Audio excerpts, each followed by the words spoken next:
Banerjee education YouTube চ্যানেলে আজ নবম শ্রেণীর প্রশ্নবিচিত্রার তৃতীয় ইউনিট টেস্টের ইতিহাসের চতুর্থ সেটের প্রশ্নের সঠিক উত্তরগুলো নিয়ে আলোচনা করব। আলোচনা শুরু করার পূর্বে তোমরা যারা আমাদের চ্যানেলে নতুন আছো অবশ্যই চ্যানেলটিকে সাবস্ক্রাইব করে পাশে থাকা বেল আইকনটি প্রেস করে রেখো, এবং যারা ইতিমধ্যেই সাবস্ক্রাইব করেছো তাদের অনেক অনেক ধন্যবাদ। দেখো, চতুর্থ সেটের 424 পেজের প্রথম যে প্রশ্নটি আছে সেটি হলো ভ্যাটিয়েম হলো প্রাক বিপ্লব ফ্রান্সের সি নম্বর অপশনটা হবে আইকর। পরেরটা দেখো, দ্য পার্সিয়ান লেটার্স গ্রন্থটি রচনা করেন, এক্ষেত্রে বি নম্বর অপশনটা হবে মন্তেস্কু। পরেরটা আমার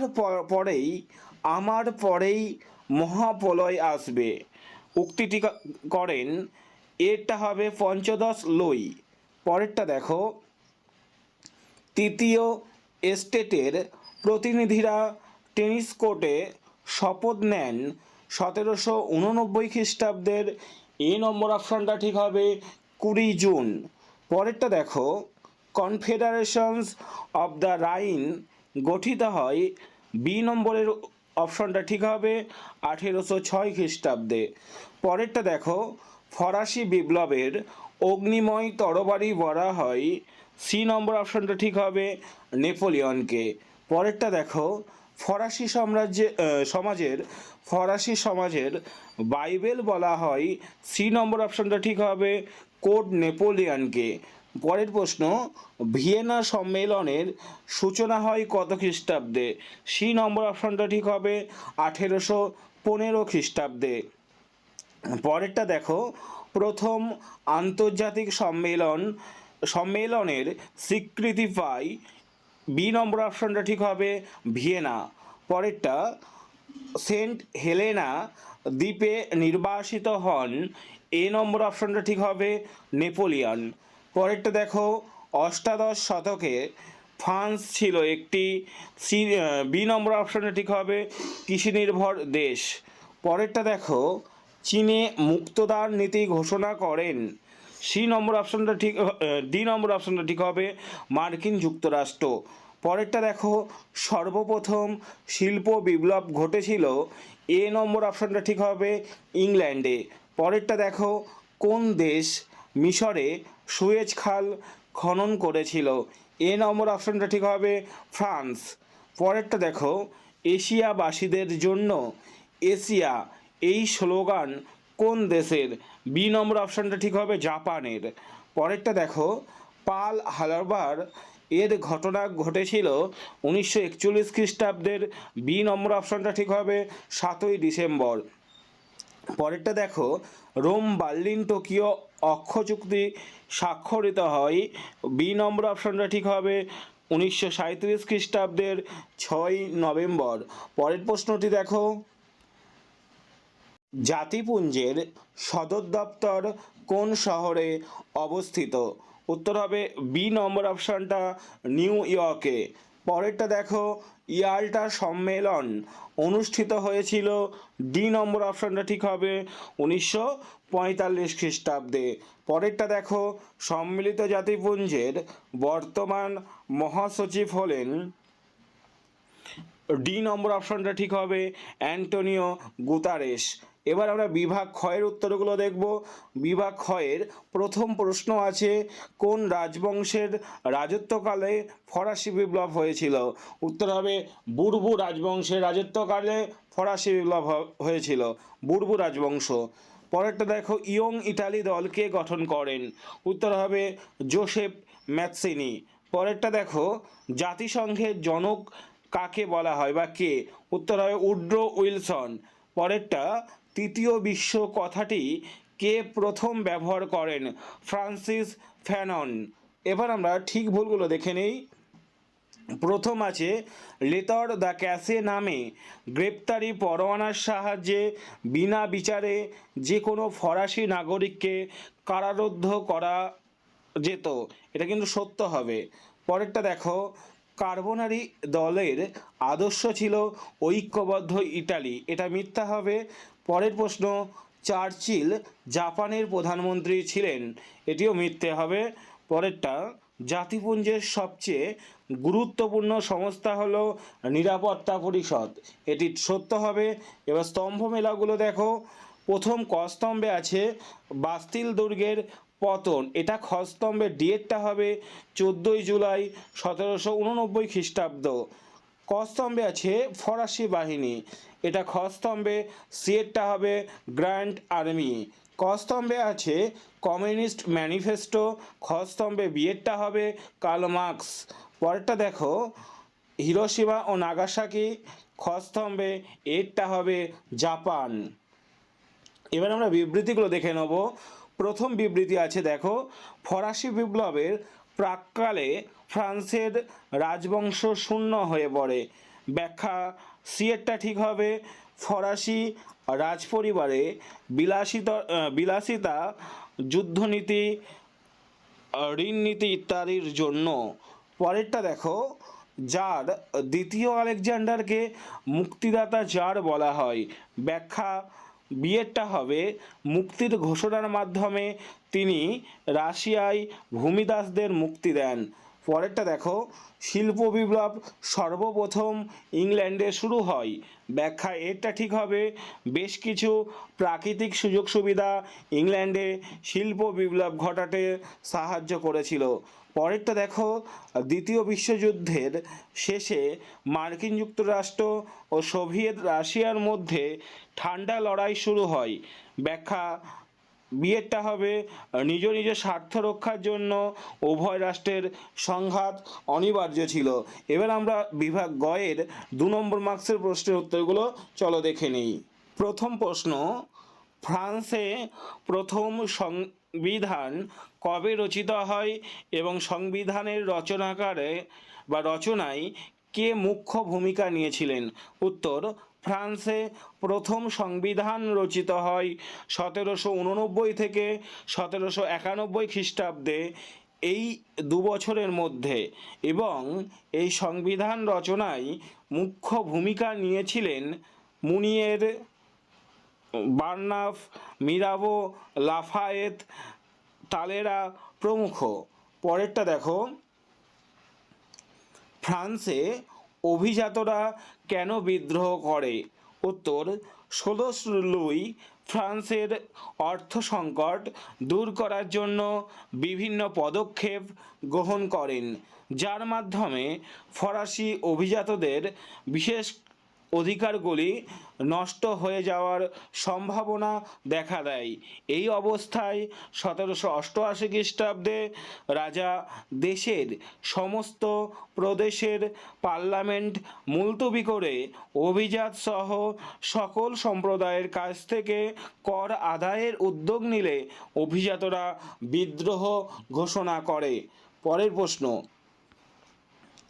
ফ্রান্সে ব্যক্তি ও নাগরিকের অধিকারের ঘোষণাটি কিরূপ বা কিসের অনুকরণে রচিত হয়? উত্তর, ফ্রান্সে ব্যক্তি ও নাগরিকের অধিকারের ঘোষণাটি ইংল্যান্ডের ম্যাগনা কার্টা ও বিল অফ রাইটস এবং আমেরিকার স্বাধীনতার ঘোষণাপত্রর অনুকরণে রচিত হয়। পরের প্রশ্ন, সন্ত্রাসের রাজত্ব বলতে কি বোঝায়? রাজা 16 লুইয়ের প্রাণদণ্ডের ফলে ফ্রান্সে অভ্যন্তরীণ ও বৈদেশিক ক্ষেত্রে এক ভয়ঙ্কর পরিস্থিতি তৈরি হয়েছিল। দেশের অভ্যন্তরে খাদ্যাভাব ও অর্থাভাব চরম সংকট তৈরি হয় এবং জনগণ প্রজাতান্ত্রিক সরকারের বিরোধিতা করে। অপরদিকে ইউরোপের দেশগুলি ফ্রান্সকে আক্রমণ করতে সচেষ্ট হয়। এই অবস্থায় জ্যাকোবিন দল ফ্রান্সে জাতীয় ঐক্য প্রতিষ্ঠার জন্য ভীতি প্রদর্শনের মাধ্যমে যে শাসন ব্যবস্থা প্রবর্তন করে তাকে সন্ত্রাসের রাজত্ব বা সন্ত্রাসের শাসন বলা হয়। পরের প্রশ্ন, লিপজিগের যুদ্ধ বা জাতিসমূহের যুদ্ধ কাদের মধ্যে সংগঠিত হয়? 1813 খ্রিস্টাব্দে নেপোলিয়ন এবং ইংল্যান্ড, রাশিয়া, অস্ট্রিয়া, প্রাশিয়া, সুইডেনকে নিয়ে গঠিত চতুর্থ শক্তিজোটের মধ্যে লিপজিগের যুদ্ধ বা জাতিসমূহের যুদ্ধ সংগঠিত হয়। পরের প্রশ্ন, স্পেনীয় ক্ষত কি? পয়েন্টস করবে স্পেনীয় ক্ষত, লিখবে 1808 খ্রিস্টাব্দে ফরাসি সম্রাট নেপোলিয়ন স্পেন দখল করে নিজ ভ্রাতা অর্থাৎ নিজের ভাই জোসেফকে স্পেনের সিংহাসনে বসালে স্পেনবাসীর আত্মমর্যাদা বা জাতীয়তাবোধ তীব্র আঘাত লাগে এবং পর্তুগালের সঙ্গে মিলিত হয়ে নেপোলিয়নের বিরুদ্ধে মুক্তি সংগ্রাম শুরু করে। উপদ্বীপের নেপোলিয়নের পরাজয়ের ফলে ক্ষতির সঙ্গে সামরিক মর্যাদা বিনষ্ট হয় এবং স্পেনীয় ইউরোপে নেপোলিয়ন বিরোধী মুক্তিযুদ্ধ প্রেরণা যোগায় এবং ফরাসি সাম্রাজ্যের সংগঠনে ফাটল ধরায়, যা স্পেনীয় ক্ষত নামে পরিচিত। পরের প্রশ্ন, নেপোলিয়নকে বিপ্লবের ধ্বংসকারী বলা হয় কেন? ফরাসি বিপ্লব রাজতন্ত্র উচ্ছেদ করে ফ্রান্সে প্রজাতন্ত্র প্রতিষ্ঠা করেছিল। এই সূত্র ধরেই নেপোলিয়ন ফ্রান্সের কনসাল পদে নিযুক্ত হয়েছিলেন, কিন্তু তিনি কনসাল থেকে সম্রাট হয়ে এবং বংশানুক্রমিক রাজতন্ত্র প্রতিষ্ঠা করে সংবাদপত্রের স্বাধীনতা হরণ, বাক স্বাধীনতা হরণের মাধ্যমে ফরাসি বিপ্লবের আদর্শকে ধ্বংস করেন। তাছাড়া তিনি ফরাসি বিপ্লবের স্বাধীনতার আদর্শকে বিসর্জন দিয়ে ক্ষমতা নিজের কুক্ষিগত করেছিলেন, তাই নেপোলিয়নকে বিপ্লবের ধ্বংসকারী বলা হয়। পরের প্রশ্ন, কে কবে কোথায় ইয়ং ইটালি গঠন করেন? ইটালির যুব সমাজকে জাতীয়তাবোধে উদ্বুদ্ধ করার জন্য জোসেফ ম্যাসিনি মাসাই শহরে 1832 খ্রিস্টাব্দে ইয়ং ইটালি দল গঠন করেন। পরের প্রশ্ন, জাতীয়তাবাদ বলতে কী বোঝায়? মানবজাতির ক্রমবিবর্তনের ইতিহাসে জাতীয়তাবাদ একটি মহান আদর্শ রূপে পরিচিত। জাতীয়তাবাদের উদ্ভব হয় নিজের দেশ ও জাতির প্রতি ভালোবাসা থেকে। জাতীয়তাবাদ একটি ভাবগত ধারণা। কোনো একটি জনসমাজের মধ্যে বংশ, ভাষা, ধর্ম, ঐতিহ্য, সংস্কৃতি ইত্যাদি কারণে ঐক্যবোধ সৃষ্টি হওয়ার ফলে যখন স্বাধীন রাষ্ট্র গঠনের জন্য রাজনৈতিক আদর্শ গড়ে ওঠে, তখন সেই আদর্শকে জাতীয়তাবাদ বলা হয়। পরের প্রশ্ন, ভিয়েনা সম্মেলনের দুটি গুরুত্ব লেখো। পয়েন্টস করে ভিয়েনা সম্মেলনের গুরুত্ব, এক দিয়ে লিখবে ভিয়েনা ব্যবস্থা ব্যর্থ হলেও যুদ্ধবিধ্বস্ত ইউরোপকে প্রায় 40 বছর শান্তি দিতে সক্ষম হয়েছিল। এই সম্মেলনই প্রথম সম্মেলন যেখানে ইউরোপীয় সমস্যার সমাধান সমবেতভাবে হয়েছিল। এই সম্মেলনের আদর্শ দ্বারাই পরবর্তীকালে বার্লিন সম্মেলন, ভার্সাই সন্ধি প্রভৃতি অনুপ্রাণিত হয়। এই সম্মেলনে বিশ্বশান্তি রক্ষার প্রয়াসে উদ্বুদ্ধ হয়ে জাতিসংঘ ও জাতিপুঞ্জ গঠিত হয়। 2, এই সম্মেলনে জাতীয়তাবাদকে উপেক্ষা করা হলেও আন্তর্জাতিকতাবাদকে মেনে নেওয়া হয় না, আন্তর্জাতিকতাবাদকে গুরুত্ব দেওয়া হয়। পরের প্রশ্ন, শিল্প বিপ্লব কি? শিল্প বিপ্লব কথাটি সর্বপ্রথম ফরাসি সমাজতান্ত্রিক অগাস্তে ব্লাঙ্কি ব্যবহার করেন। অষ্টাদশ শতকের দ্বিতীয়ার্ধে প্রথমে ইংল্যান্ড ও পরে অন্যান্য দেশে বৈপ্লবিক আবিষ্কার ও যন্ত্রপাতির ব্যবহারের ফলে উৎপাদনের পরিমাণগত ও গুণগত মানের যে পরিবর্তন হয় এবং তার ফলে মানুষের জীবনযাত্রার ও প্রচলিত আর্থ সামাজিক সংগঠনের যে আমূল পরিবর্তন ঘটে, সাধারণভাবে তাকে শিল্প বিপ্লব বলা হয়।